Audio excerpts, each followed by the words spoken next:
How to use audio block in Squarespace. In order to do that, what you can do is you can first head over to your actual website for your Squarespace and then click onto this edit site that you can see right here in order to edit your site. So here is my site, and since I want to add an audio block, you can just hover to any part of the page until you can see the add block option. So on my case, let me head over and add it onto this block. Click onto this add block. And then after that, you should be able to add a block on your own.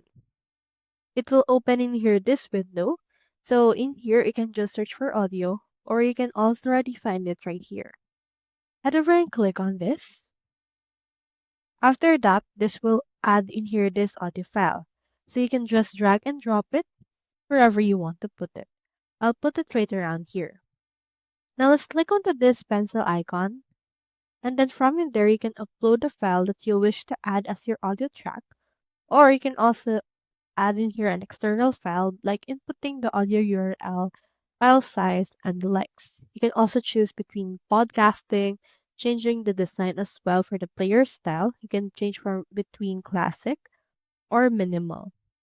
Now in this case, let's head over and then choose in here an audio that we will add. So I have in here this. Let's head over and get in here the URL, head back right here to your Squarespace and add the URL right here.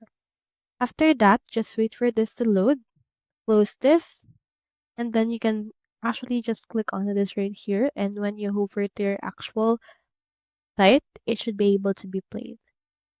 So that's all there is today, and I hope this video helped you out.